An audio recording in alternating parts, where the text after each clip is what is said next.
Hello, hello everyone. Once again, I welcome you to the paper which is called as General English. So, in this unit, we are going to talk about morphology. You know that there are different branches of linguistics. You know that there is phonology, there is morphology, syntax, semantics, and pragmatics. So, these are the major branches of linguistics. So, this branch of linguistics, morphology, deals with how words are formed out of parts. All the languages of the world, almost all the languages of the world contains words. Remember, all the languages of the world have words. So, the native speaker of particular language are able to identify how the words are formed out of different parts. For example, let us illustrate this through an example of word called laptop. So, native speaker of English will be able to identify that this word has two parts. This word has been formed by bringing together two different parts, that is lap and top. So, like this, many words of English are formed by bringing together different parts. So, we have to first of all concentrate on the word morphology. So, morphology word is derived from Latin word, Greek word, that is morph and logos. So, remember, morphology is formed from the words that is morph and logos. So, meaning of morph is part and logos means study or research. So, it will help us to understand the concept of morphology, how the morphology has been formed. So, it has been derived from two words, that is morph and logos.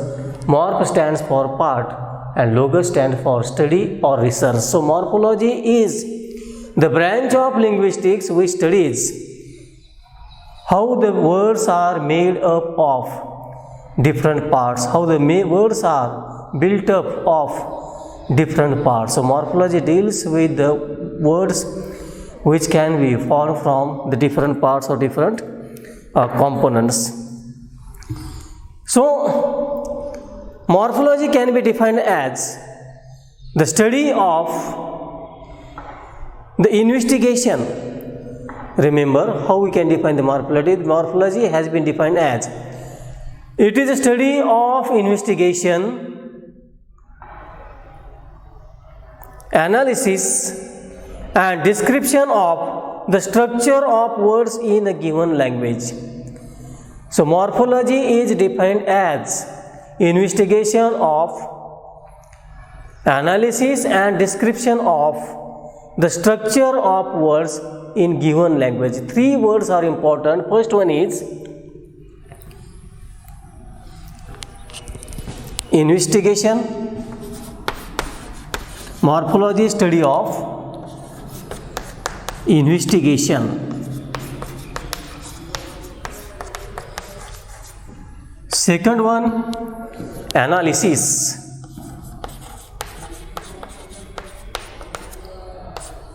Third one, description and structure.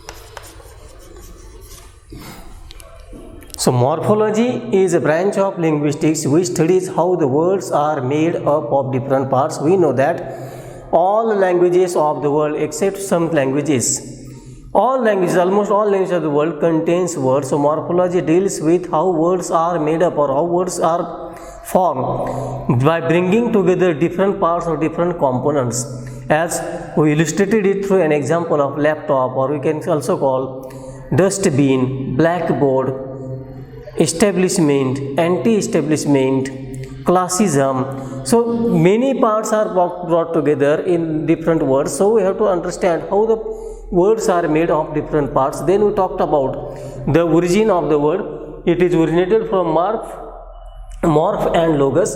Morph means part and logos means study or research.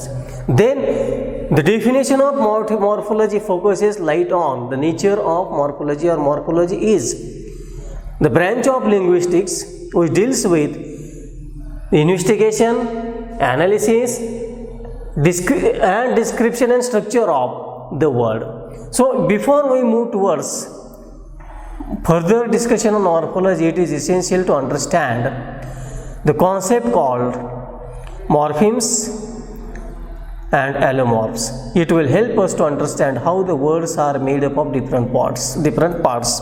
So we are going to talk about morphemes and allomorphs.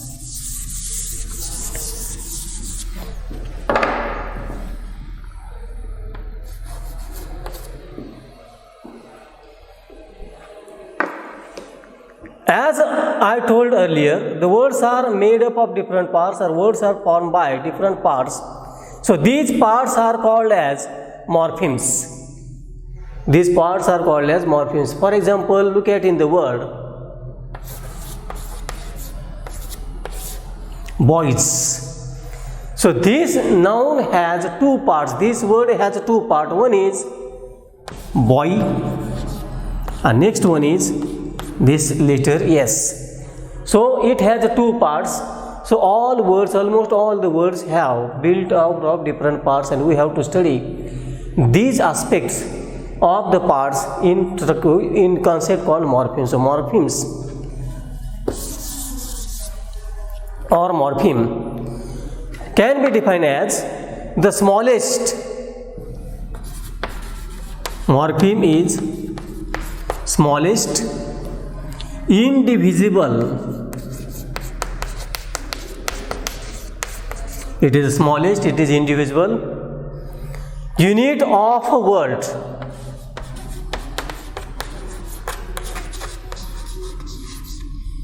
It is smallest, it is indivisible unit of a word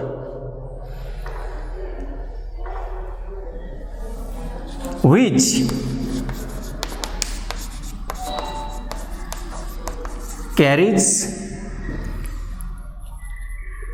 semantic content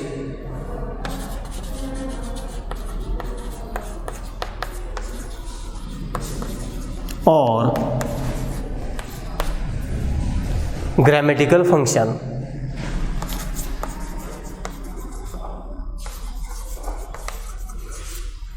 It has either semantic content or it has either grammatical function.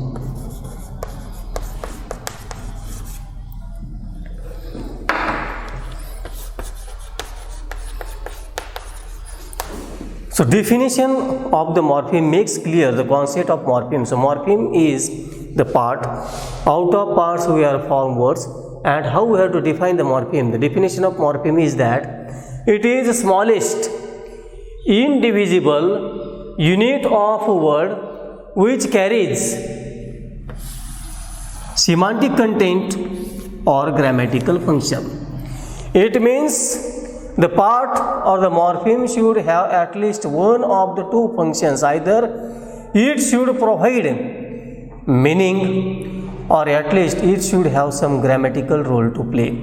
Otherwise, we cannot call it a morpheme. Now we are going to illustrate it through example. For example, look at the word called. So it has two parts. It has two morpheme, call and ed.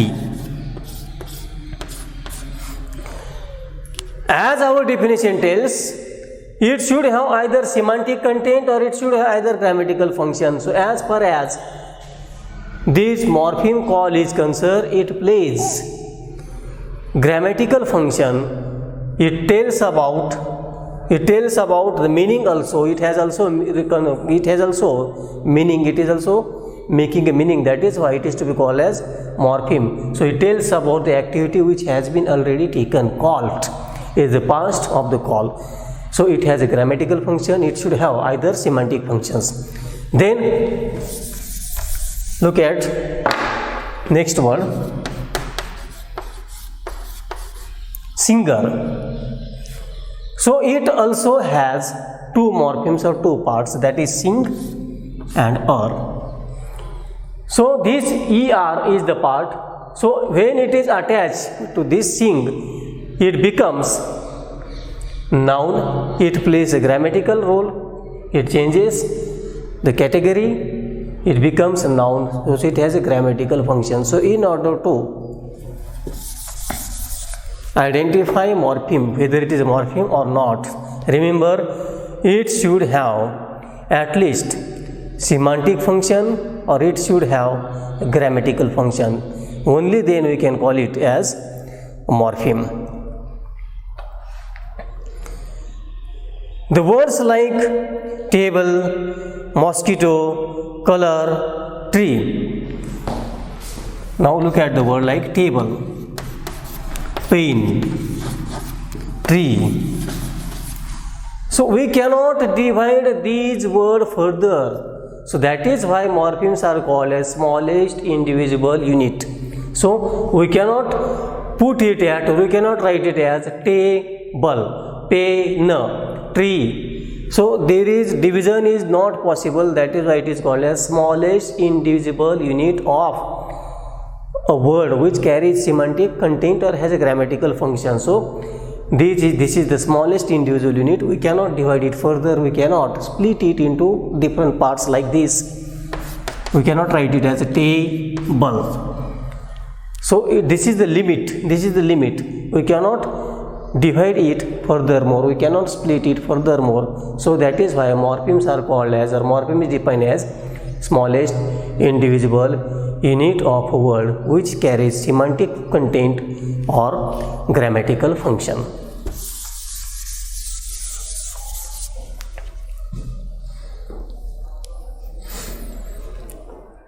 There are number of words which can be formed by bringing parts together or morphemes together. Now look at the word paid. So we can put a morpheme on here. It will become unpaid.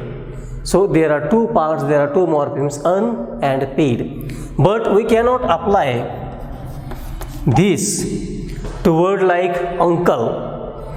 It cannot be applied to word like uncle because it is a single unit, it is indivisible, it can be divided into two parts, that is un and paid, but uncle cannot be divided into two parts. So it should have either semantic content or grammatical function. Then we can call it a morpheme. Next point is that we have to consider the concept called allomorphs. There are two terms, that is morphemes and allomorphs. So morpheme, as far as the morpheme is concerned, morpheme means parts, and it is defined as smallest individual unit of a word which carries either semantic function or grammatical function. Then it is called individual because we cannot split it further, we cannot divide it further. That is why it is considered as smallest individual unit of a word.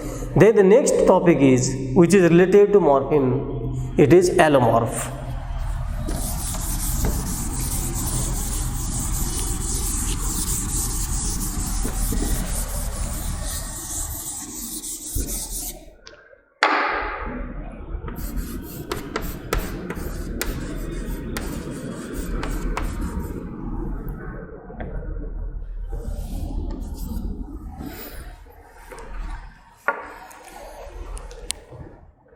A single morpheme may have different phonological realizations. So allomorph is a different phonological realization of the same morpheme or the same part. It means that the same morpheme can be pronounced differently. It means there is a variation as far as the pronunciation of the morpheme is concerned. The same morpheme, same part of the word, it has a different phonological realization. So allomorph can be defined as a single morpheme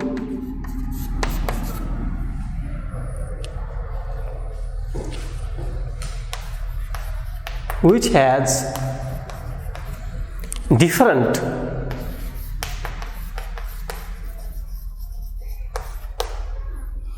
phonological realization.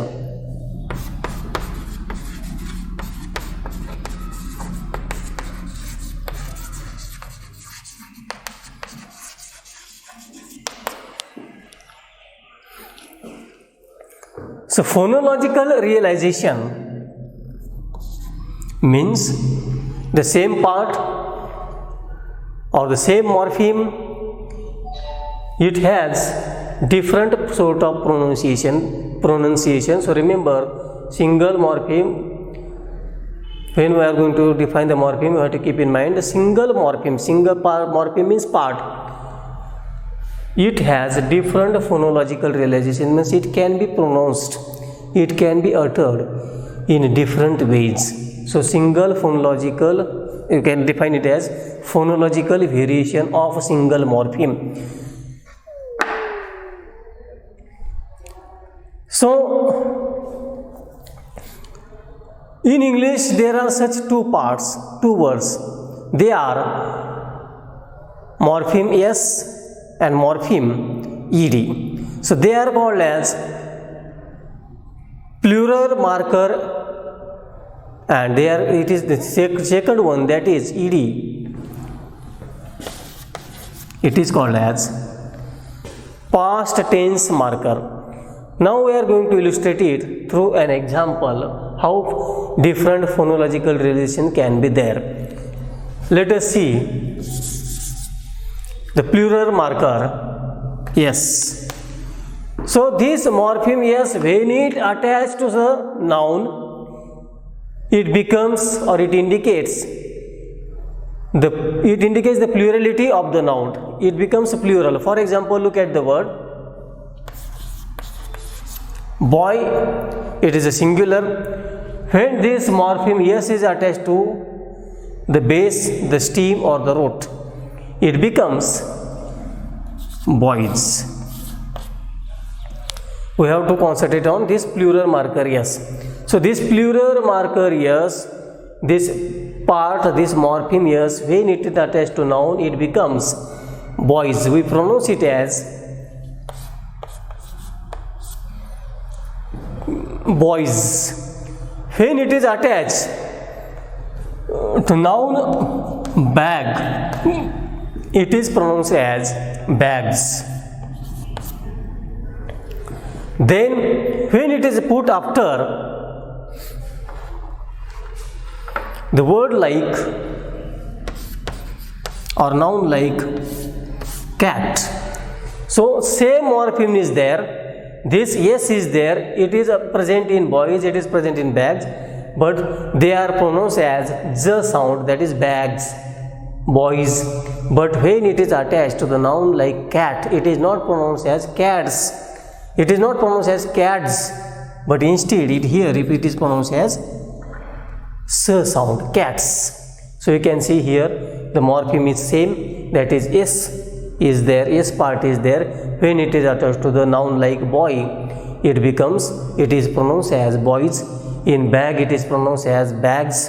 In nouns like cat, it is pronounced as cats. So sometimes it is also pronounced as is. For example, in noun horse, in order to make the horse plural one, we put morpheme yes, or part yes is added, but it has different phonological realization. It is pronounced as horses. So you can see here the same morpheme, that is a plural marker yes.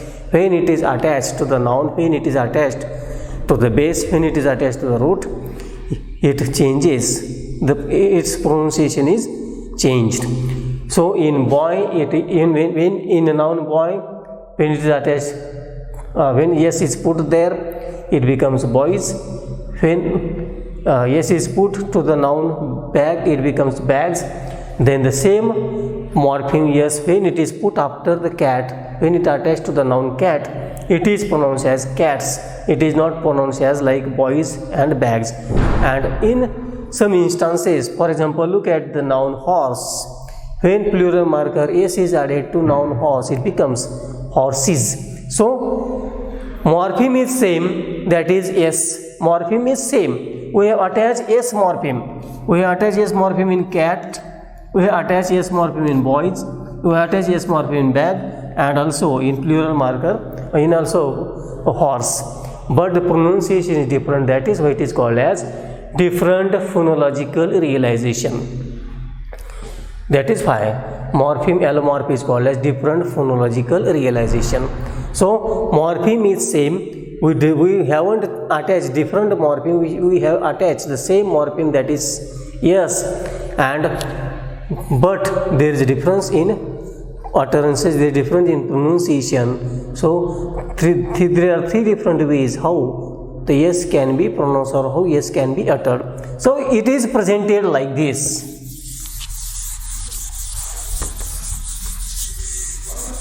It has to be present like this.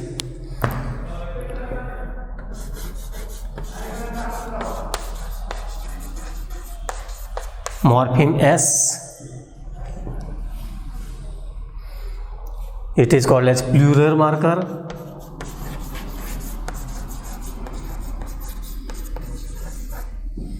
So it has three different phonological realization.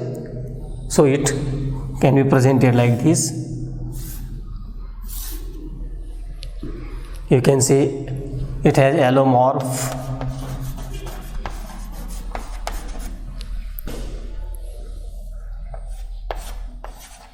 s. It has allomorph s means here we have to consider the sound, that is s. It is s. It is phonological realization of plural marker, that is sometimes it is pronounced as s, sometimes it is pronounced as z, sometimes it is pronounced as is, that is horses. You can see here allomorph s, then allomorph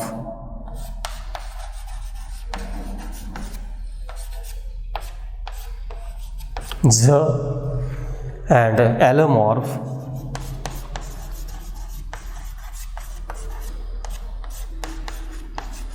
is.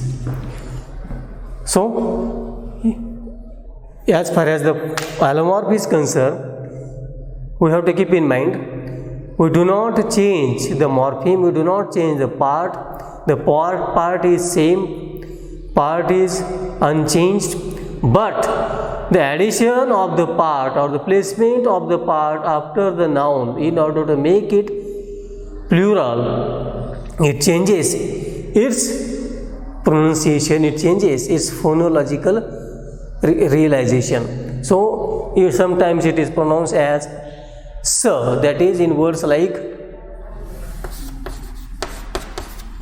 cats, it is s here. Sometimes this plural marker yes, we know that yes, the plural marker is added to noun, we put it after noun. Sometimes it becomes the sound z, like bag. The plural marker yes is there, you can see here plural marker yes is there, but its pronunciation is not s but z. Here pronunciation is s, and in words like horses it is horses. So that is why it is called as different phonological realization. The same morpheme can be pronounced in different way when it is placed after different noun. So morpheme remains the same, phonological relation is different. So this is the plural marker yes. So same is case with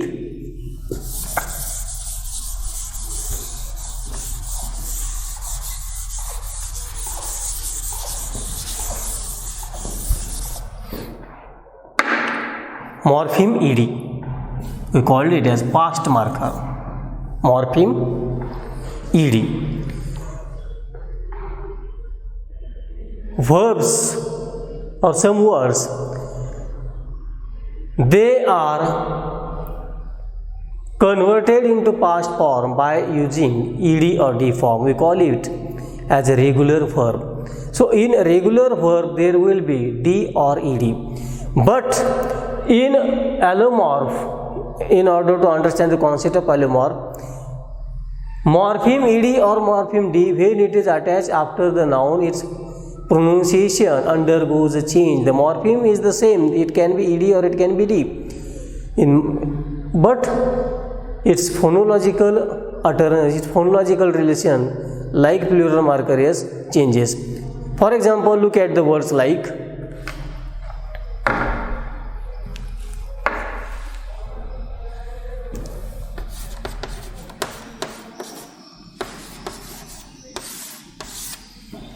talked. So morpheme, there are two parts, there are two morphemes, that is talk and ed. This past marker ed, when it is attached to the verb talk, it is pronounced as talked, not talked. So ed is there, you can say morpheme ed is there, but its phonological relation is not d, its phonological relation is sound t. Then words like call, you can see here phonological relation will be different, it will be pronounced as d sound, it will be called, it will be not called, it will be talked, not talked, it is called. And in words like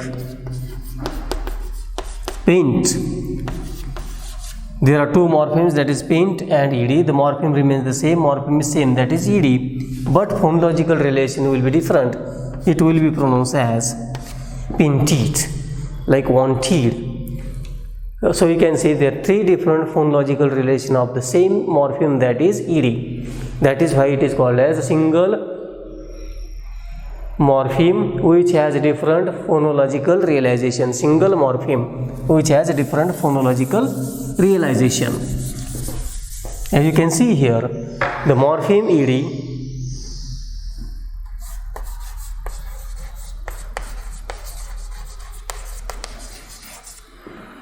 morpheme is same in three words, that is talk, call and paint.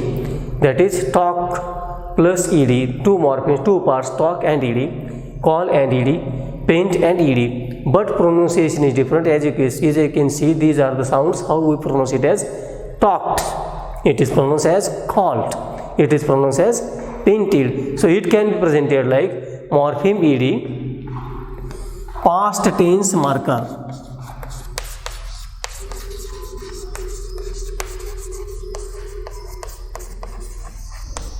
past tense marker. So it has three different phonological variation. So we will call it as allomorph.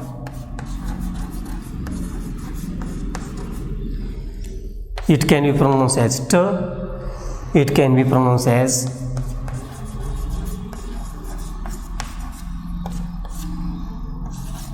d, and it can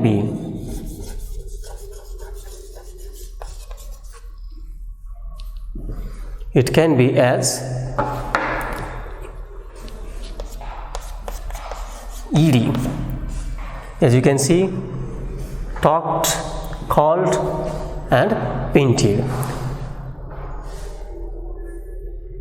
So single morpheme, single part of the word, when it is attached after the verb, it has different phonological realization, it is not pronounced similarly, its pronunciation is changed, and when such pronunciation is changed, we have to consider it as allomorph. So we have to keep in mind there are two things, that is, first one is plural marker s, that is morpheme s, and the next one is past marker ed. So when they are attached after the root or after the base, they are not pronounced in similar fashion, its pronunciation undergoes, its pronunciation varies when considering the words to which they are attached.